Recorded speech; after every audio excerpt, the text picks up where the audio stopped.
200% tariffs, 11 jets down. Trump inflates his claim on India-Pak ceasefire. Qatar pledges $1 billion to support Board of Peace initiatives. Kim Jong-un opens Rare Workers' Party Congress, signals nuclear push.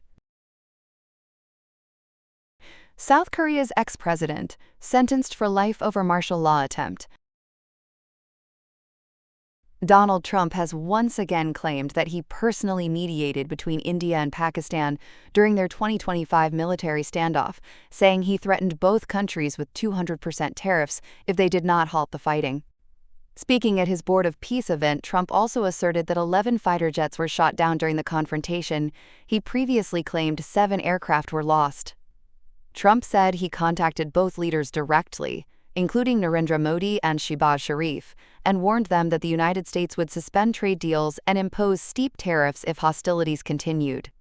At the event, Trump asked Sharif to stand while recounting his version of events and repeated his claim that he had saved millions of lives by brokering a ceasefire.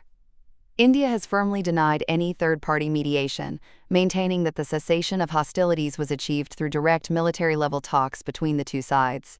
New Delhi has also rejected claims that it lost aircraft during the conflict.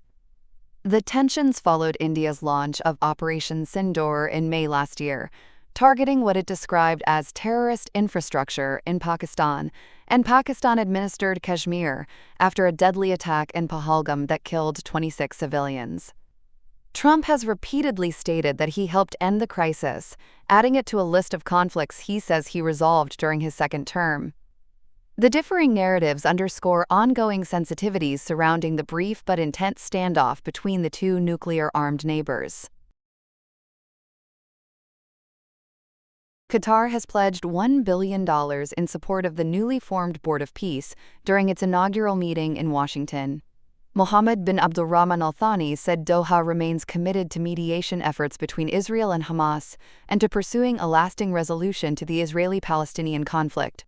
He stated that under the leadership of Donald Trump, the Board of Peace will work to implement a 20-point plan aimed at securing both Palestinian statehood aspirations and Israeli security guarantees. The Qatari Prime Minister said the $1 billion pledge would help advance what he described as a, quote, just and lasting resolution, while also supporting humanitarian coordination in Gaza alongside United Nations partners. The Board of Peace was established to promote peace-building in Gaza and broader global conflict mediation. U.S. officials say additional countries have since joined the initiative. A U.S.-backed ceasefire has been in place in Gaza since October 10th, ending 2 years of intense fighting that left tens of thousands dead and injured. However, Gaza authorities report that violence has continued in some areas despite the truce. The pledge marks one of the largest financial commitments so far to the Board of Peace's diplomatic and humanitarian efforts. North Korea's ruling Workers' Party has opened a major congress in Pyongyang, a highly choreographed political gathering expected to outline the next phase of the country's nuclear weapons program. Kim Jong-un delivered the opening address at the House of Culture, where senior party officials assembled for the once-in-5 years event. The Congress traditionally concludes with a large military parade showcasing new weapons systems. In his speech, Kim declared that North Korea had overcome its worst difficulties since the last Congress in 2021 and was entering a new period of confidence. He called for economic improvement and higher living standards, while also criticizing what he described as defeatism and weak leadership within the party. At the same time, Kim signaled further strengthening of the country's nuclear arsenal. Although North Korea has not conducted a nuclear test in more than 8 years, it has focused on developing smaller warheads capable of being mounted on long-range missiles. The Congress comes as the country continues to face heavy international sanctions aimed at limiting its weapons program.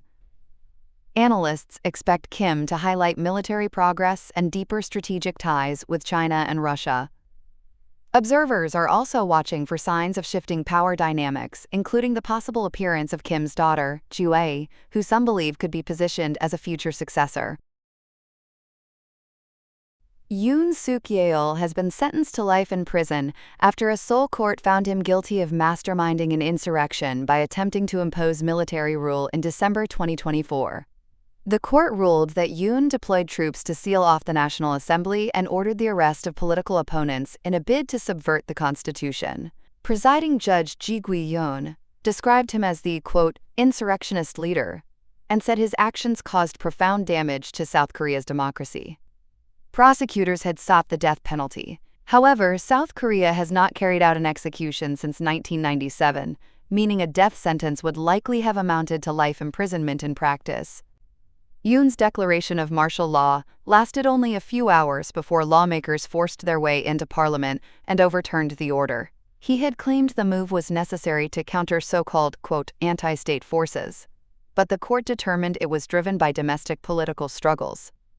The verdict has deepened divisions in the country. Supporters gathered outside the courthouse in protest, while opponents demanded the harshest punishment. Several other senior officials have also received lengthy prison terms in connection with what judges described as an insurrection from the top.